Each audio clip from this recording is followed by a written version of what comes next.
following program is classified G. It's suitable for all ages.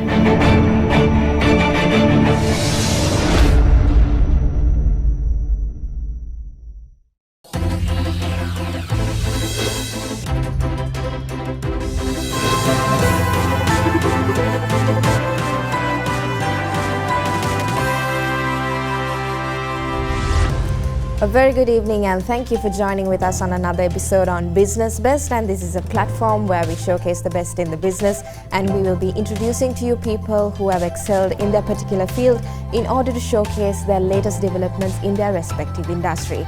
Now today on the show we are going to talk about a retail firm, and we have an entrepreneur with us who I would describe as a trendsetter. So now he has come up with this unique style, I would say, which has been buzzing around in social media, and it's very popular among the Gen Z crowd. So with that said, I would like to introduce you to Deelika Fonseka, who is the founder and CEO of Soulboner. Deelika, thank you very much for taking the time to join me on the show today. So now I want to know, now Soulboner is buzzing around the internet and it's quite famous, and that's how I also got to know, because everybody's posting saying that they're wearing a Soulboner sweater, they're wearing a Soulboner t-shirt. So what makes Soulboner very unique and stand out from the rest?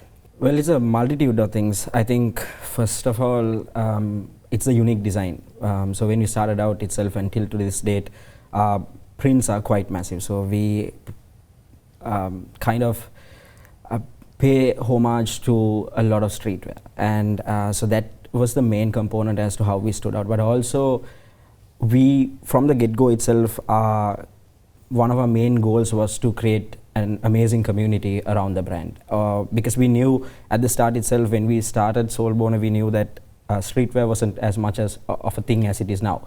So we knew that we needed to bring in people to the lifestyle than the product. So what we did there was we kind of forgot that we are a brand, and then we wanted to kind of just be human and portray that to the public as much as we can. So we were very honest of how we were going to go about things, and we still are. And I think that is one of the biggest reasons as to why we have stood out so far, because we are not a brand, but more of a community, more of a lifestyle. That's amazing. So why do you think you got the attention of mainly the Gen Z crowd?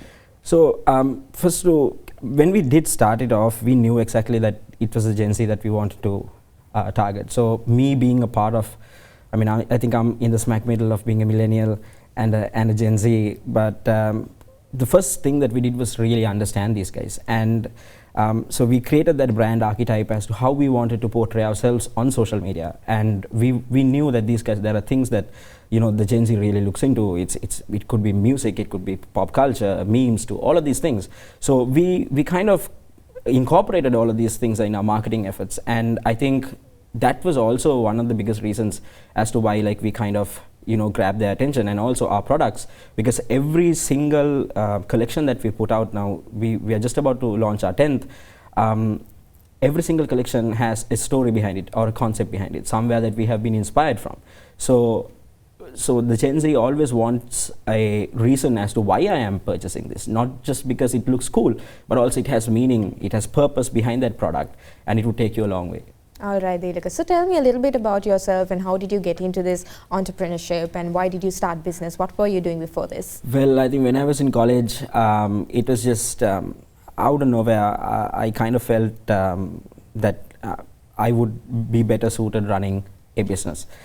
So when I was around 21, I dropped out of college, and then I started my first business when I was 21. And it did not take long for me to really understand how to run a business. But I made a lot of costly mistakes when I was that young. So what happened was, then I progressed on to starting off with other businesses as well, and then went on to kind of looking at how I can be better, and started doing a bunch of corporate jobs and a bunch of freelance stuff. And then while I was creating content for a particular project is when I got the idea for Soulboner. And so for us, I think we started in 2019 December, but for about a good 1.5 years, I just kept pinning my ideas on Pinterest, and that is when we launched Soulboner in 2019. And in terms of like streetwear, it wasn't particularly as to, you know, that I saw a huge gap in the market, nothing of that sort. I wanted to create something that is cool. I wanted to create something that does not shove a product down a person's face all the time. So I wanted to create an experience. So then is when, so back in December is when we started. That's okay. So what is your final vision or mission right now with Soulborner? So the mission was to, and is to create a streetwear culture or a subculture in Sri Lanka. So if you look at Sri Lanka as a whole, and we always say, you know, our culture is amazing, and why our culture is amazing is because of all these little subcultures that caters to that overall picture. So what we wanted to do is, we want to create, our mission is to create a strong subculture that can take Sri Lankan design, Sri Lankan culture, and we can kind of mix that with modern streetwear. And that's what we wanted to do. So our mission is that, and our overall vision is to take the product out of the country and showcase that, okay, here this little island is fully capable of creating some amazing designs and actually go head to head with other streetwear brands across the world. When you started in 2019, now you wanted to create this concept of streetwear. I mean, it was not very popular at that time, but I believe that you set this trend. And when this happened, how did the people take it? Were they accepting this type of trend? Because now it's flourishing, yes, definitely. Yeah. How was it when you started? I mean, it did. I mean, I don't think we had to, when we started out, I guess, I wasn't thinking about all of that, but I was just thinking about, you know, giving a great experience. And I think a lot of people bought into that experience as well. But I remember maybe the first month or the second month, within those first few months, I decreased our prices of our products multiple times, because I wanted to make sure, like, just because I was also learning, I also wanted to test it out, and I also wanted to see how things are gonna work out. But so the niche that we wanted to operate in, we hit that target in the first go itself, and the response has been amazing since then. And so I think for us to get the Gen Z, because since they are already influenced by pop culture, they are already influenced by, you know, the Kanye West and all of these guys, it was quite easy for us to get through to them. And okay, and because we were also the only streetwear style, that streetwear brand that was design oriented and affordable at the same time. So so it was quite okay in terms of that, but yeah, it has been a challenge to keep that up and to grow as we go, because we wanted to bring in more people into that lifestyle or into that niche, and we wanted to make it a bigger niche so that it is considered as a bigger subculture that kind of helps Sri Lanka as a whole. So these designs that you're creating, these colors you're selecting, the prints you all have on your t-shirts, where does it come from? Do you have an inspiration where you collect these ideas? Yeah, we do. So we start off with the team, and as we sit together and we start off with the brainstorming session. So we usually time our brainstorming sessions, and we do that multiple times. So where we just blurt out anything that comes to our mind. And then from those things that we basically just put out on a whiteboard, we kind of then see, okay, you know, what would make more sense. And then we just take those, we try to derive a story out of it. And so it happens, sometimes it happens that way, but it sometimes could be like, you know, it could be something like, I could be just traveling on the road and see something and be like, oh, you know, this might make sense if we create like a whole story out of it. You know, so because we had this collection called Grahaloka, which we launched. That was very simple, like, because I was just thinking about NASA at the time, and I was just talking to like my team, and we thought to ourselves, you know, Sri Lanka has all these, you know, astrological signs, and you know, we have this whole horoscope thing that we have that is for Sri Lanka kind of. So I thought, why don't we kind of bring these things together? Why don't we take space as a whole, and then why don't we take Sri Lankan culture or how Sri Lanka perceives the universe, and why don't we bring those together and then portray a story as to what would happen if it is us who went to Mars, or it is us who went to the moon. So we created the story around that. So it really depends on how we go about things. We can't really say where inspiration strikes. When it strikes, it strikes. Right. So how do you put out these stories? Is it on social media? So with every collection, you all release a story along with it? Yes. So we kind of have a it's a multiple of factors, right? So our launch for our launch, we take maybe around 2 weeks before we launch it like physically. So Soulbone also has a close friend circle on Instagram that is our best set of customers that has bought from us for a long time. So we kind of project it to these guys first, and we have a pre-order basis that runs throughout the launch period. So what we do on social media for all the rest of the people is that we put out different teasers, and we try to get them to guess what it is. So it depends on the collection as to how we launch it, but we kind of tease these guys, bring them to the edge of the seat as much as we can, and then when we realize, okay, these guys are now they are right there with us, we release the collection. Okay, Deelika. So I would like to continue this discussion, but before that, let's go into a short commercial break. We'll be back soon. You're watching Business Best.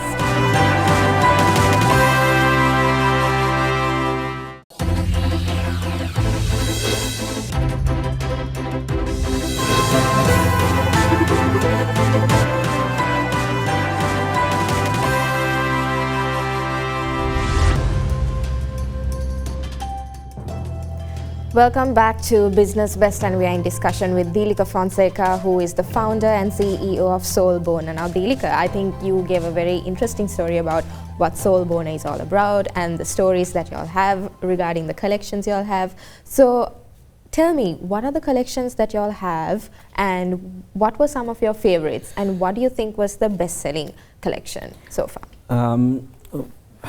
We've had now we're just about to release our 10th collection, so we right now have 9 in the market.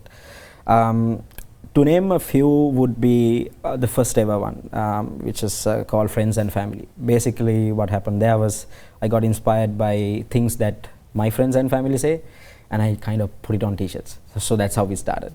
There has been a few that is my favorites. The Grahaloka collection was one, Pastel Acid was another. And then I think right now, what we have right now, the Varsity collection is also, I kind of feel like is one of my favorites, but I'm very excited for the ones that we have in store that is about to drop. So yes. What has been the best-selling collection so far? Best-selling collection was Pastel Acid. We sold that in less than 48 hours.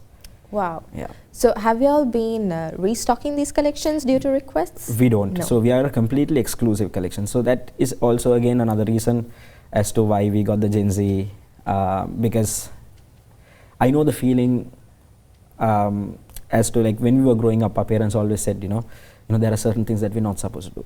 And when we wanted to do these things, we couldn't do it. But that just made us want to do it more. So the exclusivity comes in there. So when you tell the Gen Z, hey, listen, we're not going to drop this again. This is the only chance you're going to get.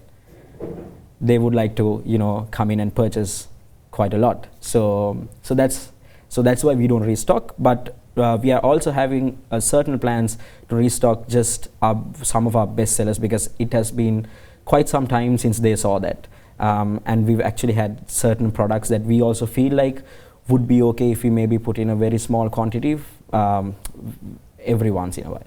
Exactly. So, I think if the demand is there, I think you all should yes, increase the supply as well. 100%. But we are keeping it a little bit low key, just because on the fact that we want both sides to have a value. The people who already bought it and the people who are just about to get it. So, right. So that is so we trying to stay in between those two lines. So we get it. That's a difficult balance. That is a difficult balance, yes. Now, you started in 2019, and definitely you would have been affected by the COVID pandemic and yes. now the economic crisis. Yes.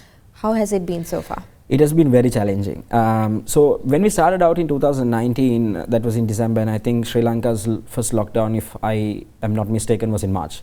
So that those 3 months was fine. So and then when COVID did hit, it was not much of a challenge because we just started out. So for us to pivot was a bit easier. So what we did was we took a step back and we decided, okay, no more pushing. We are just trying to keep our head above the water. So we just wanted to validate the idea for the first year, because we were still few months in. So the main two goals was to validate it and then just survive. because of the pandemic. But the pandemic, we did pretty well during the pandemic as well, because we created collections. Even though we could not provide delivery at the time, we were still selling out. So that was quite okay. But how was that possible? I think without delivery. What we did was, again, we just created, so then we dropped our second collection. That was during the pandemic, was when we dropped our second collection. So what we did with that, we created a website also at the time. So we went just for like a good 6 months, it was just Instagram, and then we put out the website. So when we did put out the website, it again, our sales started increasing and increasing.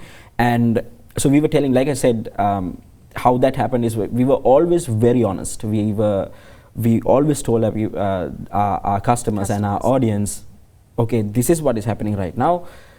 We will keep this till we can deliver it for you. And so they can pre-order, they don't have to pay it at that same time. So when the product comes, they can always, pay for it. So we are not financially very, we don't, so if these guys want it next week and they are a bit, tight in terms of their finances, because Gen Z, you need to understand that these guys are very young. So they're just getting into their jobs. Most of them are in college. So financially they could be tight. So we always try to see how we can accommodate these guys so they can experience the product. All right. So now when it comes to the apparel industry, when it comes to clothing especially, people need to see it, they need to touch it, they need to fit on and see whether it fits you right. Yeah. And y'all don't have a physical store. Have you ever thought about opening a physical store? 100%, yes, of course. Would be very exciting to start it, but we haven't gone on to start for maybe 2 reasons. One would be, from the time that we started till to date, it has Sri Lanka always has had a fluctuating economy. So taking that risk for a niche brand is maybe too much of a risk. Maybe we can calculate it a little bit more till things settle down. So I think that was one reason as to why we did not go for it, because we've gotten so many requests as to why we don't have a store. Second would be, so I have this thing where I wanted to do things a lot differently. And for me, a store, I don't want to, create a general store. I want to create something that is an experience, something where you come in, you would, the Gen Z these guys would have like a TikTok station to they can create TikToks with the products that they just created, and maybe, throw in a discount and, have like a bouncy castle inside, have all of these things that creates a vast experience. And so for us to get there, it would take some time, and especially with the fluctuating economy, I do not want to do that. It's too much of a risk. We'd stay for online, and, we are really good at that part of the business. So we thought, okay, let's see what happens, and as the niche grows, and if we can get enough people, let's look at it. So as of now, you're not facing any challenges with online shopping? We do, not that we don't, for sure. So maybe from the start itself, Soulborn must have around 15 to 20 returns is what we have so far for the entirety of the business. But having said that, in terms of online, what is difficult right now is the fulfillment part of it, where deliveries are now a lot slower. It would take a lot of time. So those are challenges, but so we always try to see how we can adapt as the situation progresses. I think our viewers are excited, and the Soulborn fans are excited for a retail store, physical store, according to what you explained. So what is your next goal, the next few months, the next coming 2 years per se? Yeah, so especially if you take the next few months or the rest of the year, again back to keeping your head out of the water, because we can't really say as to how things would progress. So what we want to do is, again, survive as much as we can, see where we can fix a lot of issues. But in the next 2 years, for sure, I want to kind of take the brand out of the country. So Soulborn has now shipped globally. We ship globally. We've shipped to 45 countries.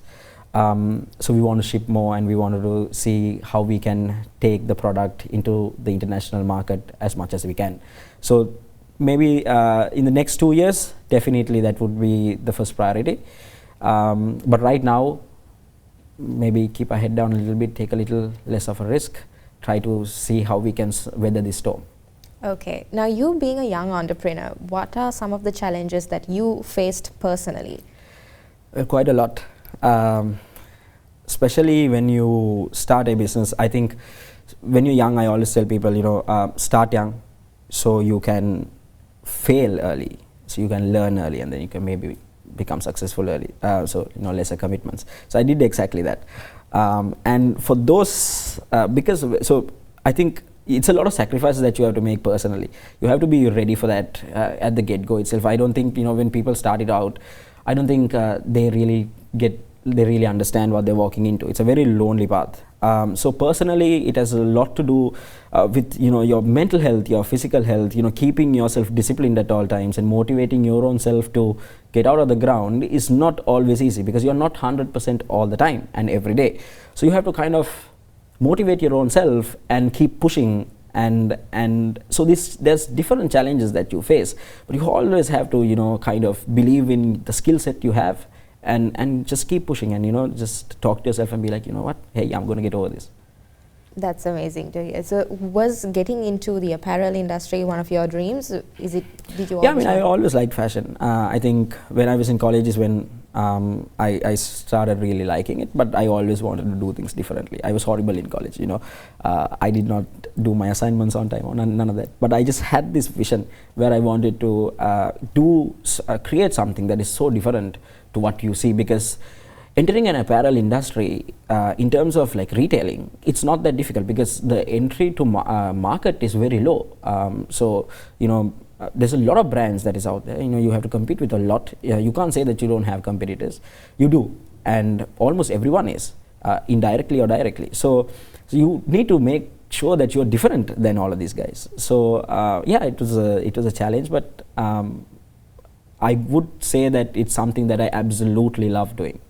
When considering Soulborn, it's quite unique, and with regarding to the designs that you're creating, explain a little bit about your team, and because you need a supporting team to go with this culture as well. Yeah. Explain a little bit about the culture you have at Soulborn and your team. So, so my team is actually pretty young. So we handpick these guys as well. So when we hire for Soulborn, we do not look into a lot in terms of like general skills, like like with our designers, we don't look into like the design skills per se. Mainly what we look into is attitude. That is very important to us, because it's a very fun environment. We want people to have fun, because the name itself, how we portray ourselves on social media has to be the same way that we are inside as well, right? So so that's pretty important. So attitude is what we look into when we hire, and it's the same thing. And then we also look into this thing that I call culturally inbuilt creativity. That you're cultural and creative at the same time. So you understand where you can pick different things from different parts of the world that inspires you and create something at the end of it. So our team is very young. It's between the ages of maybe 19 to 35, something of that sort. So so the team's young, and then we have around maybe 6 internally, and then we have a lot of freelancers that helps us out. So yeah, I think it's important to have all these people in the same mindset. Definitely, 100%, because it's not like a usual business where you can hire certain people. It's you have to really be in the not only the industry but also the niche. You need to understand streetwear, or you need to appreciate it, or be willing to learn it. Exactly. So, yeah. Right, Deelika, I think we are reaching the end of our program as well. To end off, would you like to give a few pointers to the young entrepreneurs out there? Would you advise them to start their businesses right now in the midst of an economic crisis? I mean, for the young entrepreneurs that is getting into it and starting even during economic crisis, kudos to those guys. Tap on the back for them. Personally, my advice would be maybe see how things progress. That depends on the industry that you're in. No matter how lucrative a business might look, understand that Sri Lanka is a very momentum-based country also, and see how you can plug into the market, and if it makes sense according to your industry during this time, you can. But in terms of pointers, it's keeping it simple. You really need to believe in yourself. That is the first thing. You have to believe in your skill set. You have to believe in yourself. And like I said before, start early so you can fail early, and do not be afraid of failing, because that is the most important thing, because that teaches you things than when you succeed. It humbles you, and that is very important. And I hope all the young entrepreneurs that start have some sort of a little bit of, at least even a failure at the start, so they can actually go on to win. So believe in yourself and push yourself to just be the best version of who you are. And I think that is the most important thing. As they say, failure is the pillar of success. 100%. All right, Deelika, and this is all the time we have on the show, and thank you very much. Thank you and I believe everyone is looking forward to your retail, so it sounds really fun and very innovative. Thank you. Thank you again. Wish you all the best. Thank you. And that was our episode on Business Best. We will be back again next week with another service or product that would interest you. Just in case you couldn't watch us on air, you can always rewatch on our YouTube channel, youtube.com/Derana English. I'm Suzanne Shanali. Stay safe and have a good night.